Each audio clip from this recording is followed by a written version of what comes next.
而家已經係月尾啦，你交咗月費未呢？未交嘅話，就請到 MyRadio.HK 節目月費收費表，揀選你想撐嘅節目。預先多謝大家持續支持 MyRadio 節目月費計劃。MyRadio 強勢推出獨立付費節目，贏爆全世界同毓民射馬。大家要記得要喺獨立付費節目嘅結帳版面輸入正確有效嘅 Gmail 電郵地址。多謝大家支持 MyRadio 全新嘅獨立付費節目。Hello， 大家好，我係香港風情嘅節目主持人吳嘉文，好高興同大家宣布 MyRadio 已經增設咗一個網上購物平台，有時間去我哋嘅網頁睇下。同時，香港風情已經上咗架啦，有你嘅支持，我哋先至可以走出錄影室，發掘更多有趣嘅話題。請收睇逢星期五晚10點鐘《香港風情》。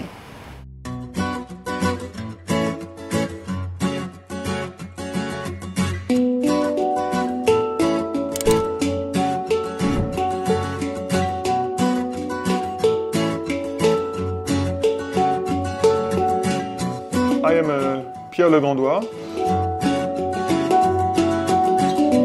The company before was, when it was first founded, was specialized on distributing spirits and some soft drink.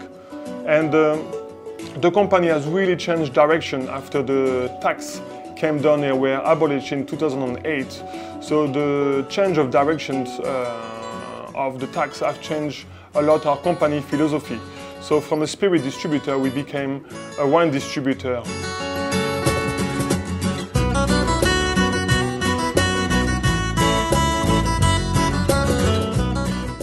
Well, it's quite difficult to compare, in fact, as I have this question to answer a lot. Hong Kong is a city where it's very easy to control because we are only 7 million of us here. And it's very precise, very organized, very mature market in Hong Kong. There is, in fact, as I learned, about 3,000 companies which have a license to import wine, so it's very competitive as well. And most of the people are kind of very educated about wine.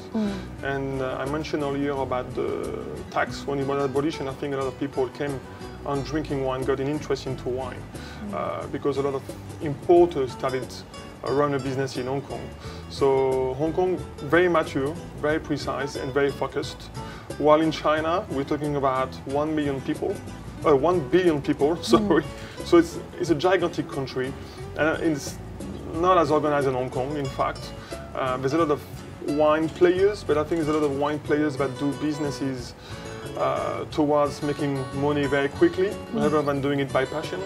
Because what I feel in Hong Kong is people are doing it, doing this business because, first of all, we have a passion about it. And in China, it's a whole different story. So it's difficult to compare, but I think China is not as far, not as mature as Hong Kong. The consumption is very different, and the mentality is very different, and the way of doing business is very different. Because in Hong Kong, we can definitely talk to end consumers very easily, when in China it's very difficult to face them directly. So there's a lot of challenges in China, but with long term, I believe China will be very mature and a very good market.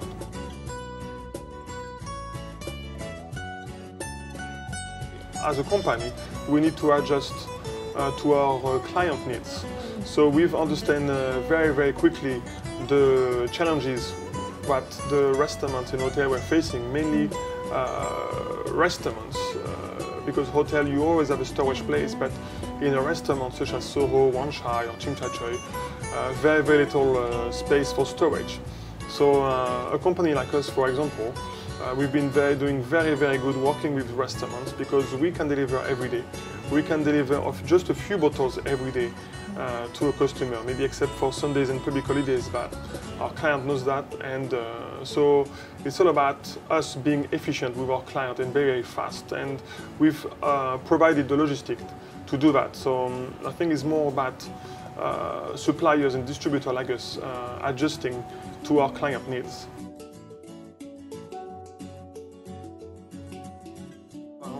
not saying that because I'm French, but eventually France is still very strong demand. It's been historically the country that sells the most wine in Hong Kong and has the most distribution because usually everybody knows that the quality of wine in France and the reputation is very high, so people feel safe choosing a French wine in some way, but there's also people have also discovered new regions of France that have done very, very well, such as Burgundy, Rhône Valley, and there's also a very strong demand for Champagne, so which reflect on the high demand for French wine overall.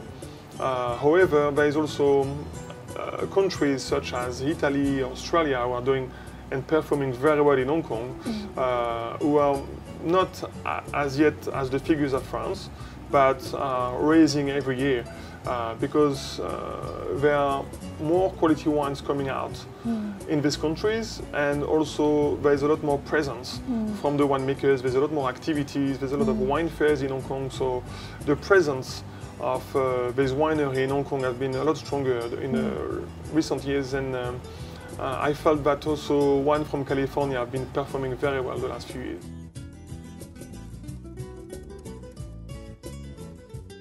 China market is pretty much the same as Hong Kong in terms of demand. I will say different wines, different French wines will go in China. It will be very dominant Bordeaux, very little Champagne. Hong Kong is an amazing Champagne market. When in China, we don't like too much acidity. There's no very pleasure of drinking cold drink to start with. So it's a different consumption, but dominantly it's still French, and I think Italian, Spanish, and also wine from Chile are doing very well because there's also a very strong demand for entry-level wines. Well, it's a delicate question to answer. In some ways, I have two answers for that.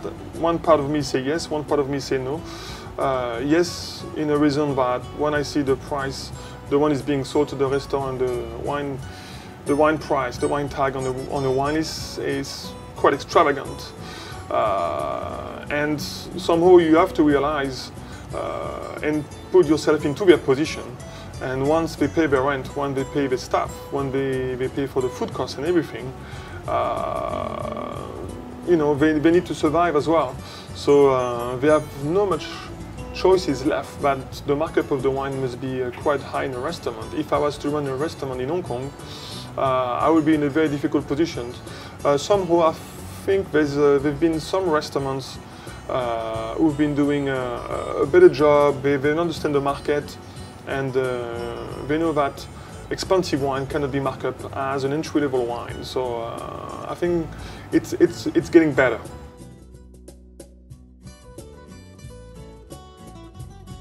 Yes, they do.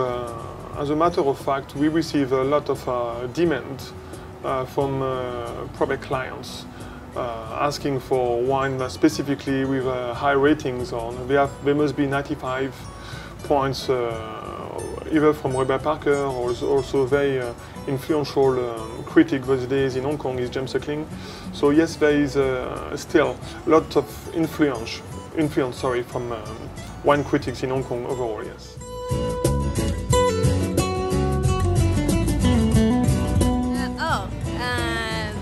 White wine, Sauvignon Blanc. How often do you come to Lan Kwai Fong? We haven't been here in a while, but when we have visitors, we come here a fair bit. Okay, thank you very much. So, what is your favorite wine? Maybe red wine. Yeah. Which grapes? Châteauneuf-du-Pape.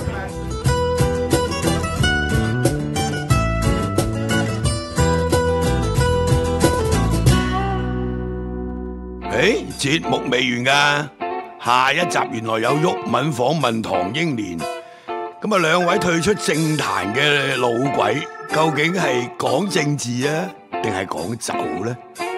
下個禮拜同樣時間記得收睇《香港風情葡萄美酒夜光杯之2》。